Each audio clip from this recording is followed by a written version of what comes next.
Anda kembali di iNews Siang bersama saya Ayan Nufus. Pemirsa, setelah ditetapkan sebagai tersangka atas kasus korupsi tata kelola minyak mentah, saudagar minyak Riza Khalid tengah diburu Kejaksaan Agung.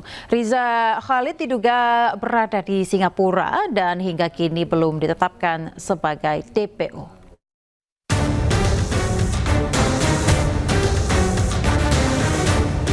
Gerak cepat Kejaksaan Agung mengungkap kasus korupsi tata kelola minyak mentah dan produk kilang minyak di PT Pertamina patut diacungi jempol. Setelah menetapkan 9 tersangka 24 Februari lalu, Kamis malam Kejagung kembali menetapkan 9 tersangka baru, salah satunya Riza Khalid. Tim penyidik menyimpulkan telah diperoleh alat bukti yang cukup untuk menetapkan sebanyak 9 tersangka. Nama Riza Khalid bukan pemain baru dalam lingkaran bisnis minyak dan gas. Ia bahkan dijuluki The Gasoline Godfather. Bisnisnya menggurita dari perdagangan minyak bumi hingga industri minuman. Pada 2015, kekayaan saudagar minyak itu mencapai 6,6 triliun. Namun di balik pundi-pundi kekayaannya, nama Riza Khalid tidak pernah lepas dari dugaan berbagai kasus korupsi besar di negeri ini.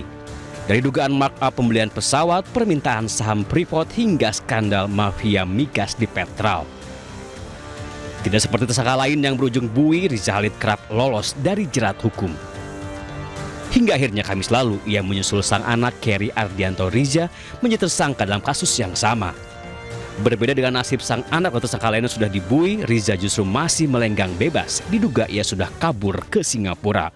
Yang bersangkutan tidak tinggal di dalam negeri. Ya, untuk itu kami sudah kerjasama dengan perwakilan Kejaksaan Indonesia di luar negeri, khususnya di Singapura. Walaupun sudah ditetapkan sebagai tersangka dan diduga berada di luar negeri, hingga kini Kejagung belum menetapkan Riza Khalid sebagai DPO. Apakah yang bersangkutan akan dinyatakan dalam daftar pencarian orang atau tidak, tergantung pada nanti proses pemanggilan yang akan disampaikan kepada yang bersangkutan sebagai tersangka. Kita tunggu saja apakah Kejagung berhasil membawa pulang Riza Khalid atau saudagar minyak ini kembali lolos dari jerat hukum. Tim Liputan iNews melaporkan. Ya, Kejaksaan Agung memburu Raja Minyak Riza Khalid atas kasus korupsi tata kelola minyak mentah. Riza Khalid dan putranya Kerry Ardianto Riza bersama dengan 16 tersangka lain diduga telah merugikan negara sebesar 285 triliun rupiah.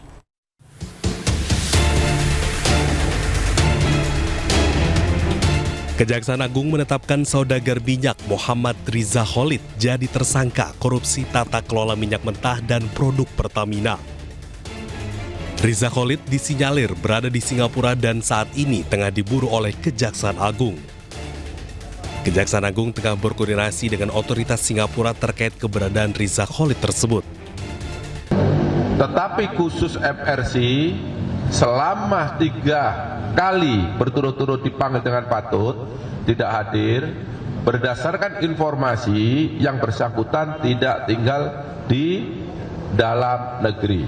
Ya, untuk itu kami sudah kerjasama dengan perwakilan Kejaksaan Indonesia di luar negeri, khususnya di Singapura. Ya, kami sudah ambil langkah-langkah karena informasinya ada di sana.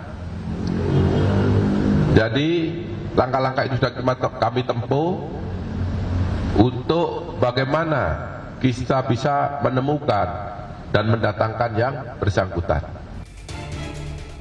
Raja Minyak Riza Khalid diburu lantaran telah 3 kali mangkir dari pemeriksaan Kejaksaan Agung. Riza Khalid dan putranya Kerry Ardianto Riza bersama dengan 16 tersangka lain diduga telah merugikan negara sebesar 285 triliun rupiah. Saat ini Kejaksaan Agung telah menetapkan total 18 orang tersangka dalam korupsi tata kelola minyak mentah di tubuh Pertamina. Tim Liputan iNews melaporkan.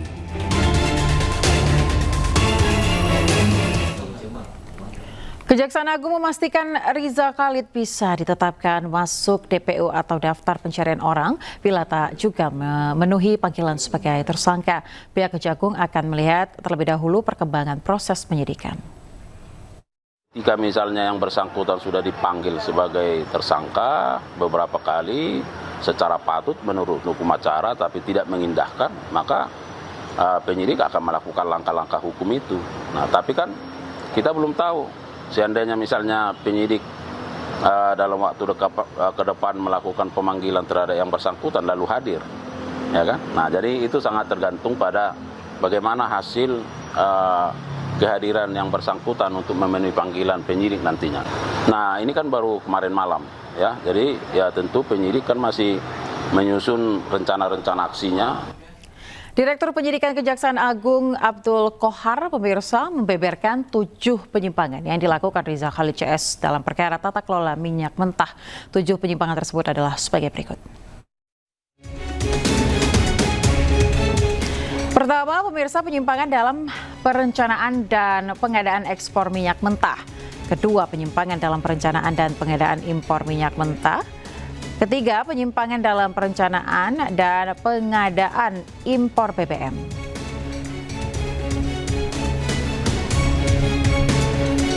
Selanjutnya, penyimpangan dalam sewa kapal. Yang kelima adalah penyimpangan dalam sewa terminal BBM PT OTM.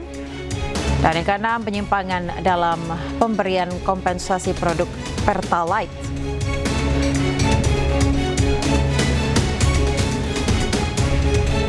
Penyimpangan berikutnya adalah dalam penjualan solar non-subsidi kepada pihak swasta dan pihak BUMN yang dijual di bawah harga dasar.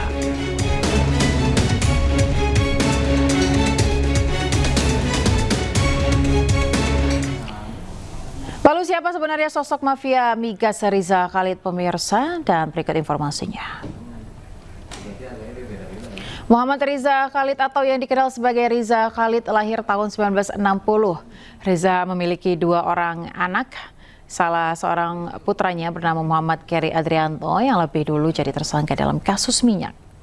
Berkat dominasinya dalam impor minyak, Riza mendapat julukan The Gasoline Godfather. Sebagai seorang pengusaha, Riza memiliki sejumlah bisnis di berbagai sektor, mulai dari retail mode, perkebunan kelapa sawit, industri minuman, hingga perdagangan minyak bumi. Di dunia perminyakan, Riza memiliki sejumlah perusahaan yang beroperasi di Singapura, seperti Supreme Energy, Paramount Petroleum, Straits Oil, dan Cosmic Petroleum.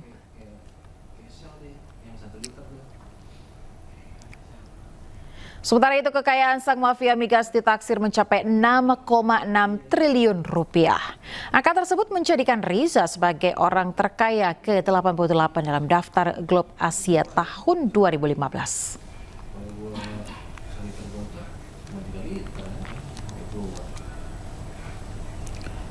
Viral di media sosial, pemirsa, mantan Gubernur Jawa Barat Ridwan Kamil protes ke petugas Bandara Internasional I Gusti Ngurah Rai Bali usai pesawatnya delay selama 10 jam.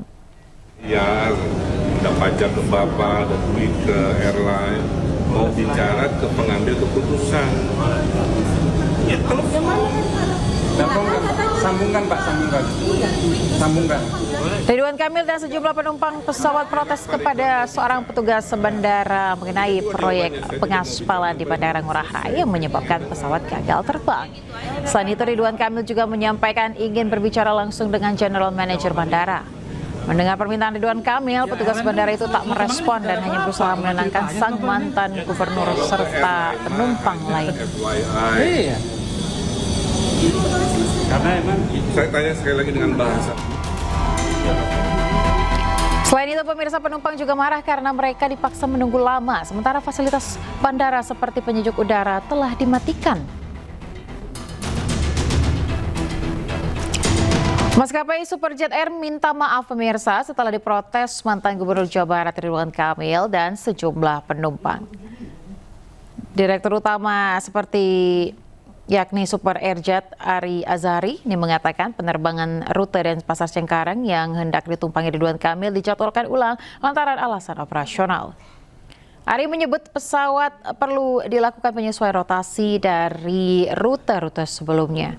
Pihak Super Airjet juga telah memberikan kompensasi kepada para penumpang yang terdampak.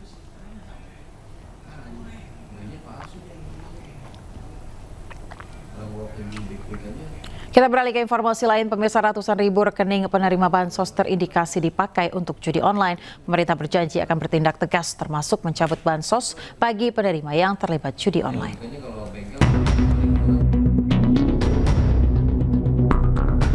Baru-baru ini PPATK menemukan 571 ribu rekening penerima bansos terindikasi dipakai untuk judi online.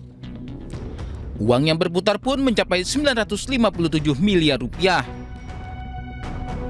Menanggapi temuan PPATK, Menko Bidang Pemberdayaan Masyarakat Muhaimin Iskandar masih menelusuri temuan dan akan memberi sanksi tegas kepada penerima bansos yang terbukti menyalahgunakan bantuan.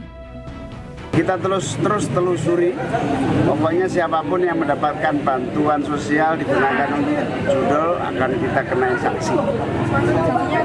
Sanksi bisa kita kurangi bantuannya, bisa dihapus barangkali. Asnada juga disampaikan oleh Menteri Sosial Saifullah Yusuf. Jika terbukti penerima bansos terlibat judi online, maka pemerintah akan mengalihkan bansos tersebut ke yang lebih berhak. Dari satu bank itu pun hanya tahun 2024. Jadi ini cukup mengejutkan dan ini menjadi bahan kami untuk evaluasi pada penyaluran triwulan ketiga. Kalau memang terbukti bahwa mereka benar-benar ikut judol dan sengaja bansos itu digunakan untuk keperluan judol, maka tentu kita akan mencoret dan kita alihkan kepada mereka yang lebih berhak. PPATK mencatat jumlah pemain judi online di tahun 2025 mencapai 8,8 juta orang. 71,6% pemain judi online berpenghasilan di bawah 5 juta rupiah. Pemerintah sendiri juga sudah bergerak berantas judi online dengan membentuk Satgas Pemberantasan Judi Online di bawah Kemenko Polkam. Ratusan ribu situs judi online sudah diblokir. Sejumlah pegawai Komdigi yang diduga terlibat judol juga sudah ditangkap. Namun judi online masih merajalela di Indonesia. Tim Liputan iNews melaporkan. Sementara itu, pemirsa, pemerintah menyebut bahwa penelusuran data penerima bansos pelaku judi online sangat mungkin dilakukan.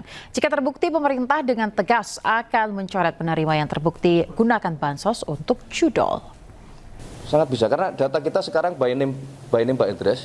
Jadi ketahuan si A, si B-nya, siapanya, ya, nomor rekeningnya.